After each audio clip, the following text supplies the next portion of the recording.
Okie dokie. We're gonna change a sprocket today, a rear sprocket, because this one has, I think, like 48 hours on it, which is insane. And I'm missing like 8 teeth. So I actually went down in size just so I can keep a gear longer on this bike. But I'm gonna show you how to take your stock one off, how to put this one on so that it doesn't fall off. Because there is a secret to putting this back on so that your bolts don't come loose. You probably already know what it is, but stay tuned. So to start with, we need to get, let's see, you need to loosen your axle nut, and it would behoove you to back these all the way out, this nut, not this, don't back out your adjuster, but loosen this nut and back it all the way out so that you have, or push this all the way in so that you have some play. That way you can move it forward without taking your chain off. So our main goal here is to not mess with the chain at all, because we're going to take the lock nut here. We'll take this lock nut, we'll push our adjuster in enough that we can push our tire in and pull the chain off without disconnecting the master link. But watch, I'll show you. Look at all these teeth I'm missing. All right, so let's replace this. So in the case of this bike, it is a 32 millimeter for the rear axle nut. So we'll go ahead and break this loose. You don't need to take it all the way off. Just break it loose. And I should have already had this prepared, but we'll grab, I think it's a 13 and a 10, which is really bizarre. All right, so it's a 10 for the rear, and the lock nut is a 13. Super weird. So we'll take that lock nut, back it all the way out, because we're going to adjust this later. And then we'll push this all the way in. If yours is a newer bike, you might be able to do this by hand. It would behoove you to take this out every once in a while and clean out the threads. Maybe throw some WD-40 in there so it doesn't rust out. Because if you're going to keep your bike for a while, there's nothing worse than having a rusted out adjuster, because you're probably going to snap the bolt off inside of your swing arm. Then you're going to have to tap it out. But anyway, let's see. Got to adjust for you here.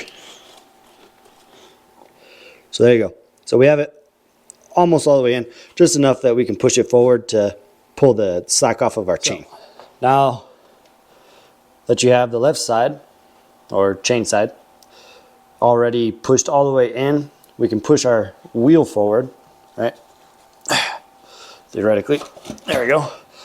Get some of this slack, and then you'll start working it off the rear of the sprocket. Throw it off to the side. Try not to get this all kinked up. I like to rest it on the swing arm if you can, like that. And then pull it out of your brake caliper. Just kidding, you gotta take your freaking axle out. I don't know why I said you could leave that bolt in. But anyway, you'll take the nut off of your other side, push the axle through, take out your slider, pull your axle out, try not to get it dirty. And then, whoa-bye. Now, we're gonna go ahead, replace this with our Dirt Tricks one. Let's do it. Cool. Now, I have the tire resting on the top of my toolbox, which is plastic. And I just recommend doing this instead of laying it like on the concrete floor, because you don't want to mess up or scratch your rotor, whatever. Plastic, not gonna do much. But anyway, now we gotta take off these 6 bolts on the top.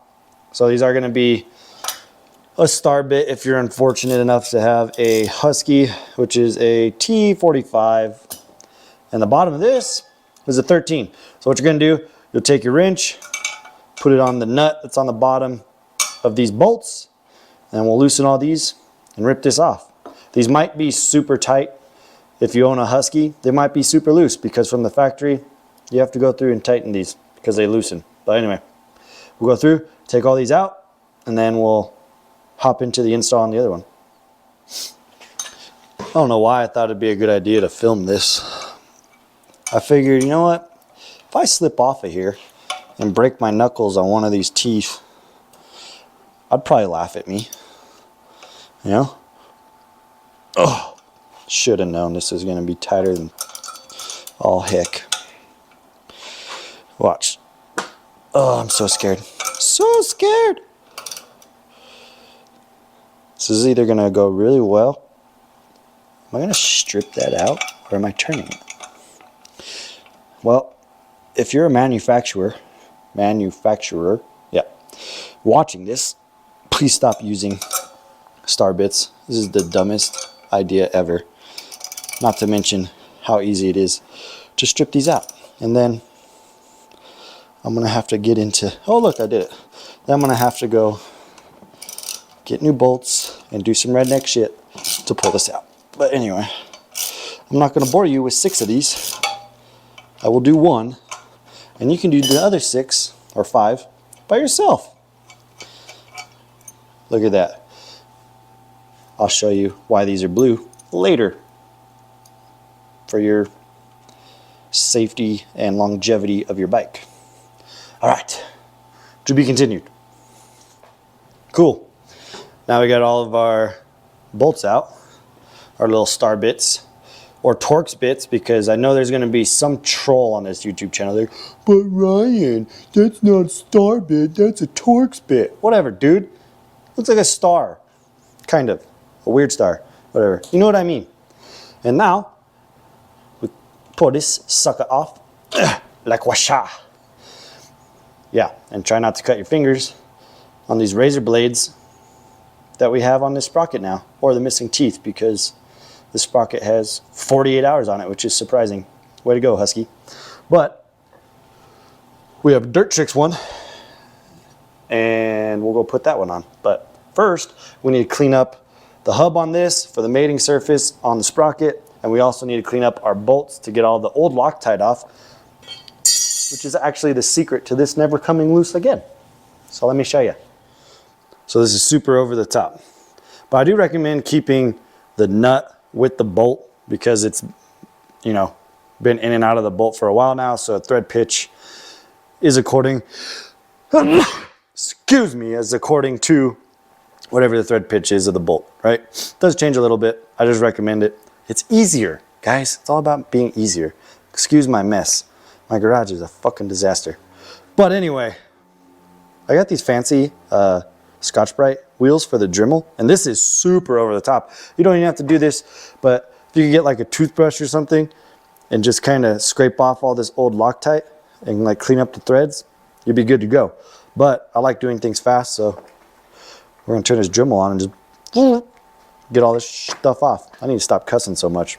But anyway, let's do this. I don't know why I'm filming this either, but you know, if I like do something stupid, it'd be good to catch it.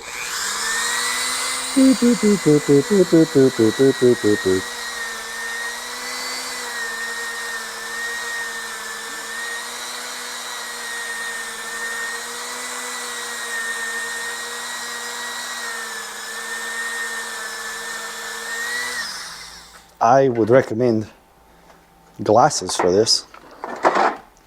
All I have is these big old behemoths. But anyway, we're gonna go through here, we're gonna get all this stuff off, and we will proceed to installing this. So when I say clean your surface, I mean get all this dirt and gunk and stuff. Just get it off so it sits relatively flush, right? So just wipe that off real fast.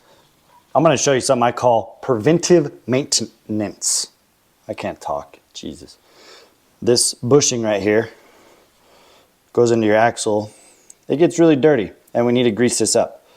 So pull it out. It just simply pulls out, and then clean off anything on here. Try not to get dirt inside your hub, but clean this off, make it look pretty. And then on your swing arm, it's gonna be dirty like that. Just clean it out, right? Because you don't want a bunch of dirt inside of your axle or on your axle, putting in a bunch of grooves around your axle. So clean that out, and we'll throw some grease on there so it spins better and lasts longer. But anyway, this was the cleanest I could get this with brake cleaner, multi-purpose cleaner, if you didn't already know. And then we'll save that for later.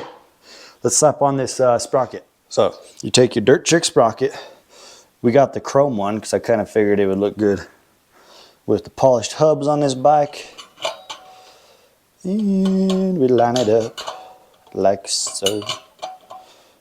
All right. Get her all nice and lined up with the holes. There we go. Put Dirt Tricks out if you want. You have to, because the sprocket is recessed, so you can't really mess this up. Right? See how there's the recessed holes in the sprocket? Let me show you. So here's an old one. See how it's flat? And you have the recessed holes? Yeah. You can't really mess that up. But what you're going to do is you're going to take your bolt right here with the threads. You can grab yourself some blue Loctite and you're going to put a little drop on there. And this is how we prevent this sucker from coming loose. This is a lot. This is a terrible example, but this really won't come loose. So there you go. Got a nice little glob on there. Whenever we get that nut, where did I put it? Whenever we get this nut here, we'll get her spread evenly. There we go. Get our nut on the bottom. Screw her on in. And as that nut goes up the bolt head, it'll spread out the Loctite. And we'll come down here. And we don't have to smoke this down right now. We'll just get her nice and snug. And then we'll come through, do a star pattern just like spokes when we're all done. So if you haven't figured it out yet, the big secret here was that Loctite is your secret to these not coming off. Also, making sure that these are torqued to 25 foot-pounds or 25.8 or some weird number. But we'll go ahead and smoke these down to 25. Ugh. Okay, one thing I do want to show you real fast, don't drop your torque wrench like that ever.